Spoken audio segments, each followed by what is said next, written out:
Hello everyone. So এই ভিডিওটোত আমি MSc Entrance 2025 বাবে এটা real analysis important problem solve কৰিম। সো কোৱেশ্চনটো চোৱা, which of the following sets is our compact? তলত দিয়া সেট কেইটা কোনটো কম্পেক্ট সেট আমি চেক কৰিব লাগে। Look at the solution.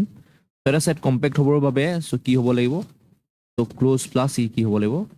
Close plus সেটটো bounded হ'ব লাগিব। বাউন্ডেড মিন্স তাৰ সেটটোৰ টাৰ্মছ বিলাক দুটা পাৰ্টিকুলাৰ ৰিয়েল নাম্বাৰৰ মাজত মান লাই কৰিব লাগিব, ঠিক আছে। আৰু ক্লোজ হ'বৰ বাবে সো সাপোজ এটা সেট লৈ লৈছো which is a subset of real number. তো এইটো ক্লোজ হ'বৰ বাবে কি হ'ব লাগিব? ইয়াৰ যেটো ডিৰাইভ সেট আমি যাক ডিনোট কৰো a প্ৰাইম দি, তো derive set must B contain in the set a হ'ব লাগিব। এই দুটা কনসেপ্ট লাগিব আমাক, ঠিক আছে। তো আমি ওয়ান বাই ওয়ান চেক কৰো। তো অপশন এ দিয়া আছে set of rational number. So ইয়াৰ বাবে যদি আমি ডিৰাইভ সেটটো চাওঁ, তো set of real number entire সেটটো হ'ব। তো বাট r does not contain in q, গতিকে ই ক্লোজ নহয়, ঠিক আছে। তো কম্পেক্ট হ'বলৈ হ'লে close as well as bounded হ'ব লাগিব। বাট ইয়াৰে এটাও যদি কণ্ডিশ্যন ফুলফিল নহয়, তেতিয়াহ'লে এটা যদি কণ্ডিশ্যনো ফুলফিল নহয় তাক আমি কম্পেক্ট বুলি নকম। গতিকে ফাৰ্ষ্ট কণ্ডিশ্যনটো ফুলফিল হোৱা নাই, ক্লোজ হোৱা নাই, গতিকে এ ইজ নট কম্পেক্ট, মানে সেট অফ ৰেশনাল নাম্বাৰটো কম্পেক্ট সেট নহয়। অপশ্যন বি লৈ আহোঁ। তো এটা ইণ্টাৰভেল দিয়া আছে, যিটো ইণ্টাৰভেল 0ত ক্লোজ 1ত অপেন। চ' ইয়াৰ বাবে ডিৰাইভ সেটটো যদি আমি ফাইণ্ড আউট কৰোঁ, চ' ডিৰাইভ সেটটো কি হ'ব? ডিৰাইভ সেটটো হ'ব কি হ'ব? So close interval 0,1, but it does not contain in this interval.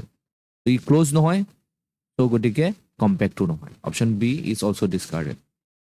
Option C লৈ আহোঁ। Option C কি দিয়া আছে আমি চাওঁ। Option C দিয়া আছে Q intersection 0,1। তো এই সেটটো যদি অবজাৰ্ভ কৰা, তো কি হ'ব? ইয়াত সেইবোৰ ৰেশনেল নাম্বাৰ থাকিব যিবোৰ ৰেশনেল নাম্বাৰ 0 আৰু 1ৰ মাজত লাই কৰে। চ' ইয়াৰ বাবে যদি আমি ডিৰাইভ সেটটো ফাইণ্ড আউট কৰোঁ, সাপোজ এই সেটটোক এছ দি ডিনোট কৰোঁ, তো ইয়াৰ বাবে ডিৰাইভ সেটটো হ'ব এছ প্ৰাইম। তো ই কি হ'ব? এই 0,1ৰ মাজত থকা আটাইবোৰ নাম্বাৰে কি হ'ব? এই সেটটোৰ বাবে ডিৰাইভ সেট হ'ব। কাৰণ 0,1ৰ মাজত যদি তোমালোকে ৰেশনেল নাম্বাৰছবিলাক চোৱা, তো ৰেশনেল নাম্বাৰছবোৰো তো এই সেটটোৰ বাবে কি হ'ব? লিমিট পইণ্টছ হ'ব। আৰু ইৰেশনেল নাম্বাৰছবোৰো এই সেটটোৰ বাবে কি হ'ব? লিমিট পইণ্টছ হ'ব। তো কিয়? আমি জানো এটা কথা যে between every two rational number there are infinitely many irrationals, আৰু between every two irrational number there exists infinitely many rationals. গতিকে derived set টো এইটো হ'ব।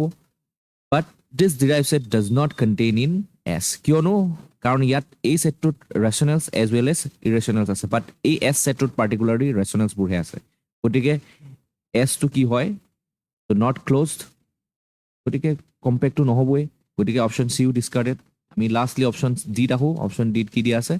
সাইন এক্স এই সেটটো দিয়া আছে, এক্স বিলংছ টু আৰ। তো এই সেটটো কি হয়? তো ক্লোজ ইণ্টাৰভেল -1 to 1 হ'ব। আৰু ইয়াৰ সেটটোৰ বাবে ডিৰাইভ সেটটো কি হ'ব? -1 to 1 হ'ব। আৰু it is clearly contain in -1, close interval -1 to 1। গতিকে ই ক্লোজড হয়, চ' প্লাছ বাউণ্ডেডো হয়, গতিকে ই ডেফিনেটলি কম্পেক্ট হ'ব। তো option D is the correct one.